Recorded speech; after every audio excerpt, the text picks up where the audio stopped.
The future of Final Fantasy is looking incredibly exciting with a lot of titles set to arrive in the coming years. With the end of support for FF16, work has already begun on the next mainline game, together with the development on the final chapter of the FF7 Remake trilogy. But that's not all, we have also received some interesting hints and announcements about other fan-favorite games which could be making a return. If you're curious about the confirmed FF projects from Square Enix, as well as titles that have been heavily teased, make sure to stick around until the end of the video. Let's start off with the highly anticipated final installment in the FF7 Remake trilogy, and the hints about the future of this universe. In a recent interview with Naoki Hamaguchi, the director himself revealed that FF7 Rebirth will not get any DLCs, as they want to fully focus on delivering the last chapter of the trilogy as soon as possible. I think this doesn't come as a surprise, as it's been hinted multiple times that Rebirth would not include any additional content. While some fans speculated about DLCs featuring Vincent or Sid to get a taste of their gameplay styles, Hamaguchi confirmed that players will experience their combat fully in the final game. However, the most interesting part of the interview is Hamaguchi's comment about exploring other stories within the Final Fantasy universe. He mentioned that there are many characters and arcs worth diving deeper into, hinting at potential spin-offs or expansions beyond the planned trilogy. This statement now could mean more projects set within the FF7 universe, which Square has already started to further explore. Mobile titles like Ever Crisis have expanded the lore with previously untold backstories like Sephiroth's origins and Angelo's past, with definitely more to come. The game is also planning to adapt Advent Children in the form of a playable chapter, as well as Before Crisis, which was previously exclusive to Japan. The Crisis Core Remaster, released before Rebirth, shows that Square is open to revisit iconic characters and stories. I think it is likely that we will see a Dirge of Cerberus remaster down the line, as Vincent is a fan-favorite character that definitely deserves another shot at his own game. With so much to explore, it's clear the FF7 universe is far from finished. Hamaguchi's team could expand the franchise even further after the trilogy ends, ensuring that fans continue to experience new stories from the iconic world. I know the 30th anniversary of the game will definitely give us a confirmation and a bit of insight into the company's plans for the IP. Hamaguchi's statement could also extend beyond FF7, hinting at entirely new projects in the Final Fantasy universe, whether that be a mainline game or a spin-off.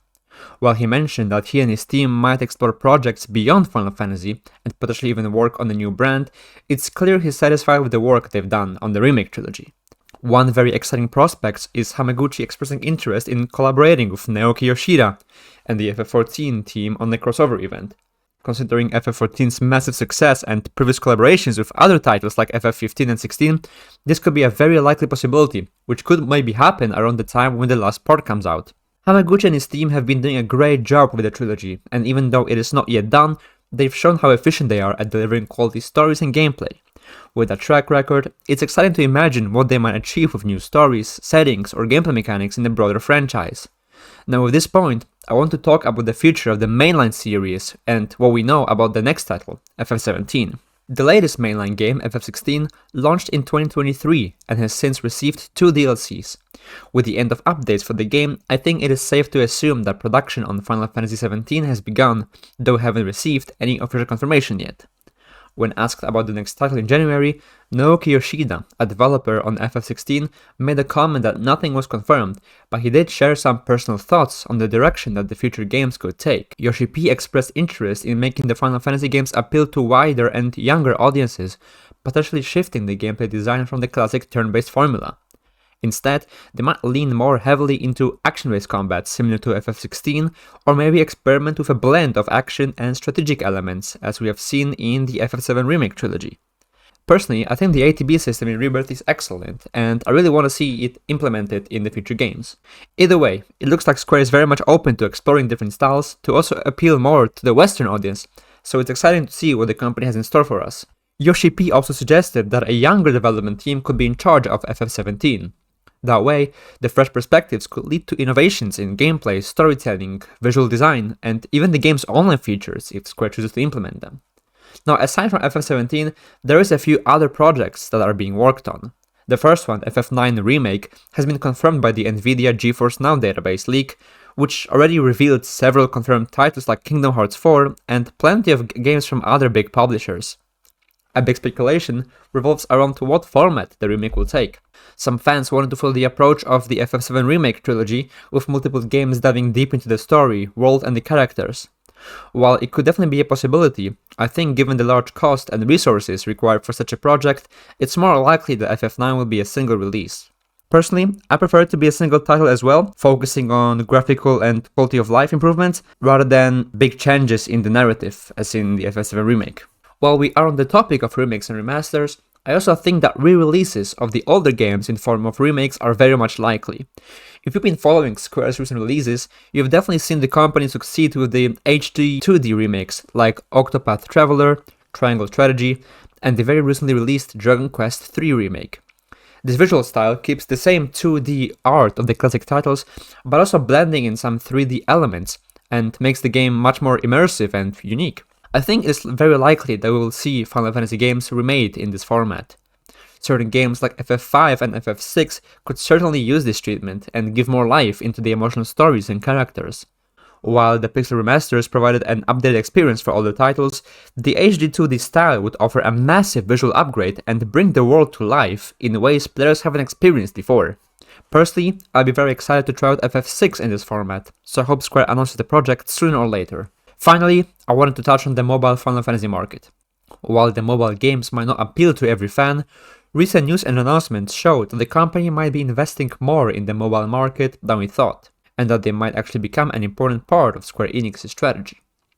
The biggest announcement we got is the confirmation of an FF14 mobile title, which for now will focus on retelling the story of A Realm Reborn, allowing players to experience the game on the smaller screen.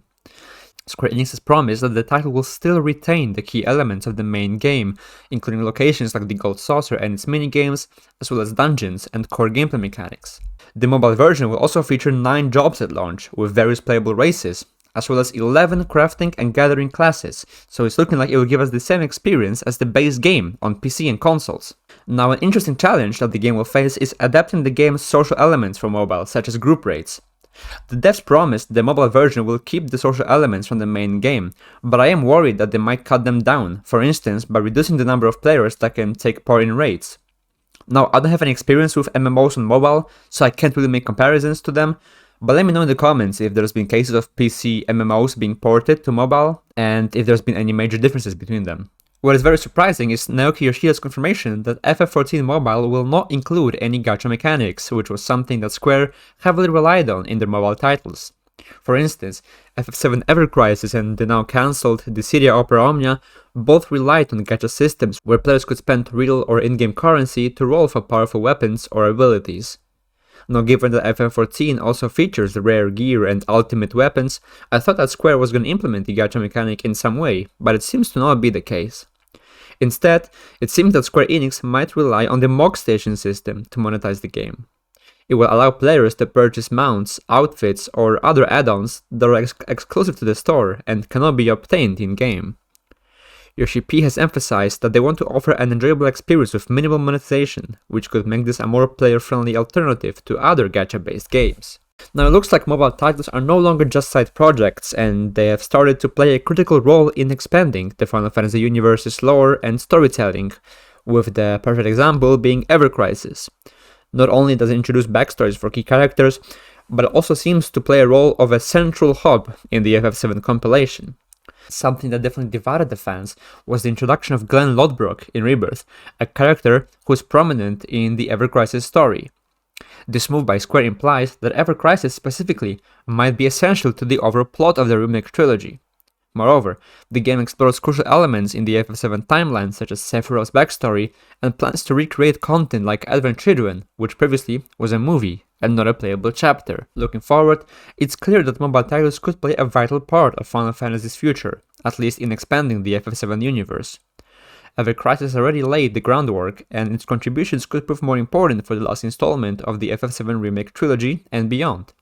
While this integration is exciting, I hope Square doesn't rely too heavily on mobile titles, as we have seen how FF15 tried to tell the full story by incorporating multiple media, which was met with severe backlash for players. So that's the end of the video. Let me know what upcoming FF game excites you the most, and definitely comment your thoughts on the FF14 mobile title, as it looks to be a quite unique experience for the fans of the MMO. Also, make sure to subscribe if you want to keep up to date about any Final Fantasy news. As always, thanks for watching, and I hope to see you in the next one.